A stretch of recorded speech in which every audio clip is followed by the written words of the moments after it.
Chapter 14. Hunters. Allie was busy cutting a training dummy to pieces when a flaming bus crash-landed into the canoeing lake. She rushed out of the arena and down to the beach, arriving just as about 40 motion-sick teenagers crawled out of the vehicle. Most of them wore silvery clothes with their hair braided and a bow slung over their shoulders. The hunters of Artemis. The other three were boys, one satyr and two black-haired half-bloods. The satyr was obviously Grover. One of the half-bloods was about 14, and the other was 10, clutching a deck of cards to his chest. Allie recognized the older boy immediately and almost tackled him with a hug when he got to shore. Then, thinking how many people were watching, pulled back awkwardly. "It's good to see you again, Percy." He flashed a weak smile. "You too." Something was wrong, but before she could ask him about it, a girl with a long black braid and a silver circlet walked over. "Well, look what we have here." The girl stared down Allie. "Still waiting for your family?" Allie clenched her fists. "Hello, Zoe. Wish I could say it was a pleasure to seeing you again." "The feeling is mutual," Zoe assured.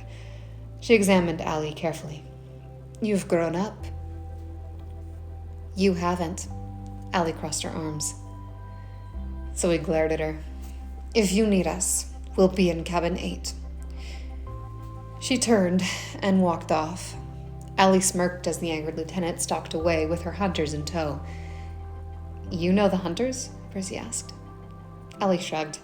"They showed up at camp a while back. Not a pleasant week."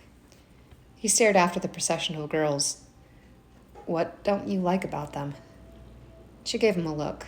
"You mean besides the fact that they're a bunch of stuck-up, arrogant brats?" She started walking towards camp again. "Last time they were here, they tried to recruit me." "What?" "Don't act so surprised." She faced him, crossing her arms as if she were offended. He raised his hands defensively. "Why didn't you take the offer?" She paused and sighed. "Percy, I was 7. I only had about a month of training. I'd just lost my dad, and I was starting to settle in here. My world felt normal again. Or at least as normal as it can be. I didn't want to uproot my life again." He furrowed his brow. "Why would they choose you? I mean, if you didn't have a lot of training." "Oh, that's the best part," she replied sarcastically. "They said it was the will of Artemis that I joined the hunt." "And?" Percy urged. "Well, I'm here, aren't I?" "No, I mean, what did you say?" He tried again. She smirked. "I looked Zoe right in the eye and said, 'Do I look like I give a crap what the gods want?'" They both burst out laughing. "So, what have you been not doing since the summer?" He walked next to her as they moved slowly towards the big house.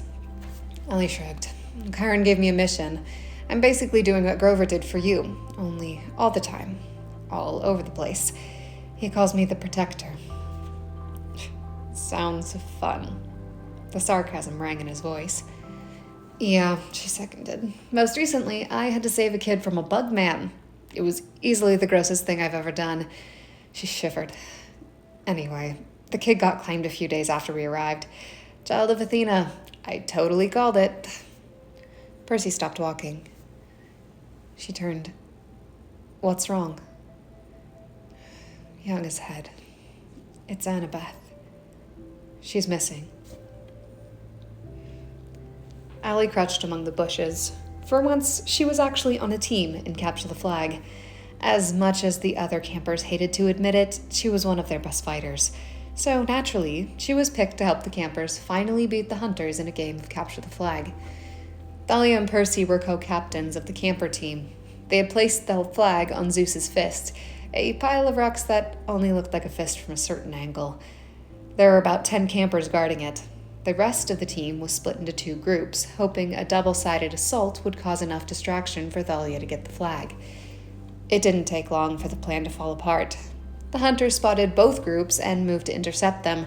Meanwhile, Percy abandoned his post, leaving a gap in their defenses. Several hunters began to sneak through. Allie leapt from her hiding spot, swords drawn, and charged at the small group of intruders. The hunters drew their hunting knives and surrounded her. Allie blocked 2 blades at once and kicked one of her assailants in the chest. One hand free, she sliced the other girl across the stomach. The next few moments were a blur of flashing swords and lunging bodies. Allie pinned 2 hunters to a tree with the air-throwing knives in her boots. She knocked a few of them unconscious, and now she was left facing the lieutenant herself, Zoe.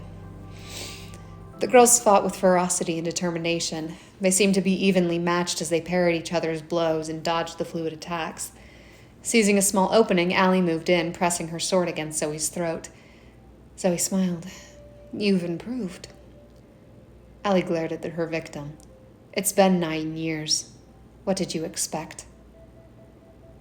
"More." Zoe pressed the tip of her hunting knife into Allie's stomach. "It seems we are at an impasse." A horn blew, signaling the end of the game. A trio of hunters carried the camper's flag across the stream just before Percy could do the same with theirs. "The hunters win!" "Again," Kyron announced. Allie and Zoe dropped their blades and sheathed them. She may not like Zoe, but Allie had to respect the girl's skill. Thalia and Percy were screaming at each other. Not that that wasn't normal, but it was getting pretty heated. Percy got zapped with a lightning bolt and lifted the entire stream from its bed. Kyron managed to quell the fight. But something moved in the trees. It was a mummified figure with green mist pouring from its body. The Oracle.